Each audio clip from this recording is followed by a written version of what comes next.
Asia. Pada video kali ini aku akan menjelaskan tentang sejarah gladiator. Ada yang pernah dengar apa itu gladiator? Kata gladiator sendiri berasal dari bahasa Latin yaitu gladius yang artinya pedang. Gladiator adalah petarung bersenjata yang bertarung di arena untuk menghibur penonton di Republik dan Kekaisaran Romawi. Mereka bertarung melawan sesama gladiator, binatang buas, ataupun narapidana.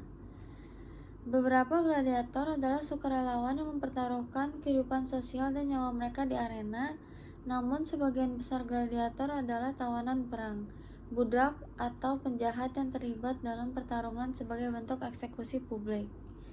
Awalnya, pertarungan gladiator adalah bagian dari ritual pemakaman untuk menghormati jiwa orang yang meninggal. Persembahan darah dalam bentuk pertarungan sengit di arena dipercaya dapat menyenangkan arwah orang yang telah meninggal. Namun seiring waktu, gladiator tidak hanya menjadi bagian dari ritual pemakaman, tetapi juga menjadi ajang politik yang digunakan untuk menghormati orang yang masih hidup. Bagi seorang gladiator, menang di area pertarungan itu suatu hal yang sangat bergengsi. Mereka bisa mendapatkan popularitas, perlindungan dari orang kaya, bahkan keuntungan finansial seperti mendapat makanan 3 kali dan perawatan medis. Meskipun demikian, pertanyaan besar muncul. Mengapa seorang gladiator profesional memilih mati dengan cara ini? Orang Romawi sangat sadar akan kematian dan mengutamakan untuk tidak takut mati. Mereka sejak kecil sudah disadarkan akan hal ini. Mereka mengutamakan pilihan atau cara mereka menghadapi kematian, dan bagi sebagian gladiator, bertarung di arena adalah cara untuk mengakhiri hidup dengan kehormatan, daripada mati karena penyakit atau kelaparan. Gladiator memberi contoh etika pertarungan Romawi kepada para penonton.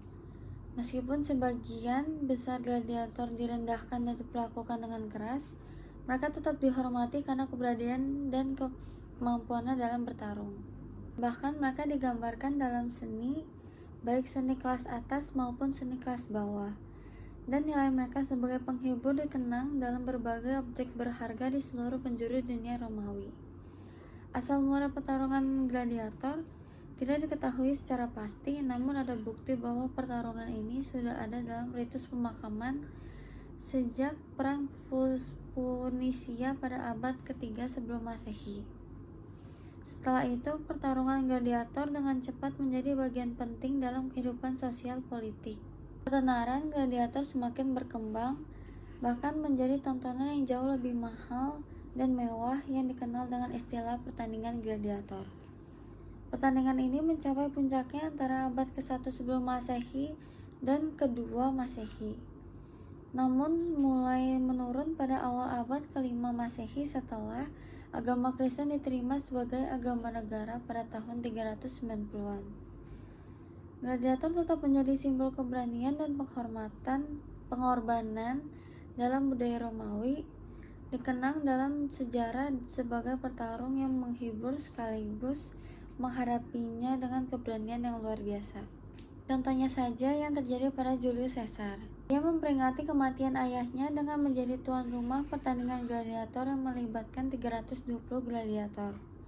Ia menunjukkan kekuatannya lagi dengan menyelenggarakan lebih banyak permainan ketika putrinya Julia meninggal saat melahirkan. Bahkan tentara sendiri terbunuh di arena.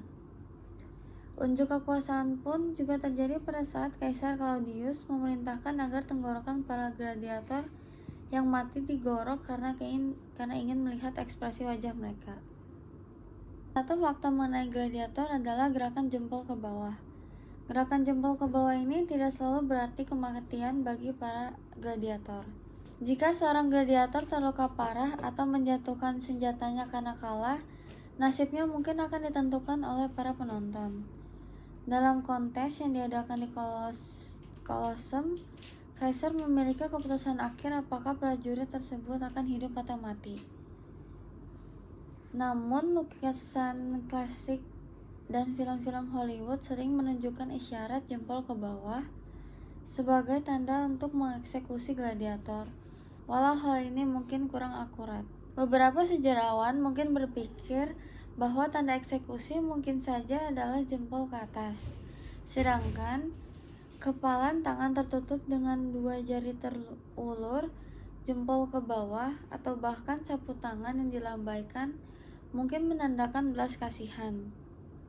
Apapun isyarat yang digunakan biasanya disertai dengan teriakan seperti biarkan dia pergi atau bunuh dia.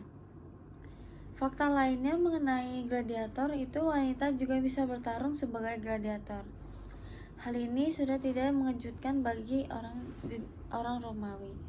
Jadi apakah sebelumnya kalian pernah mendengar mengenai gladiator atau ada versi lain yang kalian ketahui?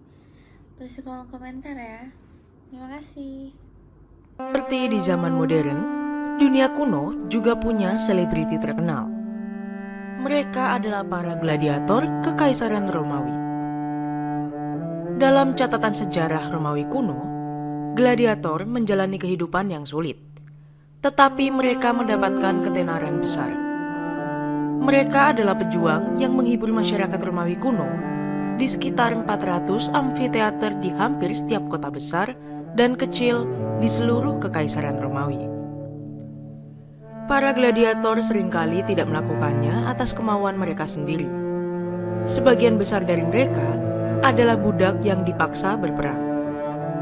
Meskipun beberapa orang bebas juga mengambil kehidupan sebagai gladiator karena ketenaran yang bisa dimenangkan di amfiteater. Nama gladiator berasal dari gladius, pedang pendek Romawi yang merupakan senjata standar yang dibawa oleh para gladiator.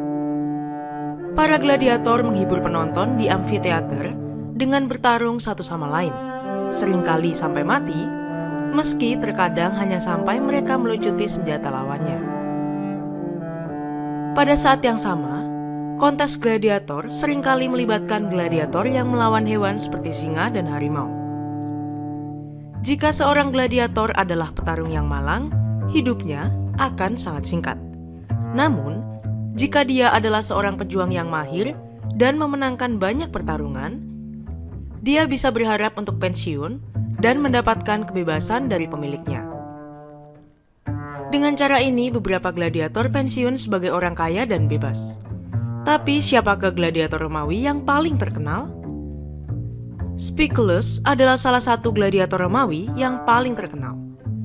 Ia bertarung di pasar amfiteater pada pertengahan abad pertama Masehi dan menjadi favorit Kaisar Nero yang memerintah dari tahun 54 Masehi hingga 68 Masehi. Nero bahkan memberinya banyak properti dan uang untuk mengakui kemampuan bertarungnya dan fitur Spiculus pada beberapa lukisan dinding dan mozaik dari periode kekaisaran awal di Roma.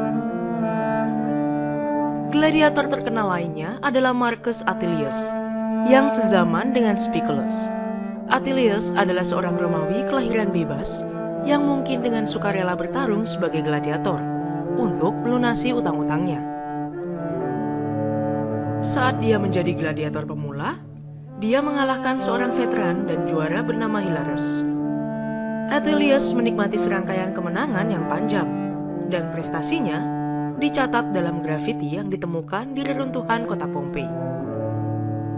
Abad pertama Masehi adalah masa kejayaan para gladiator.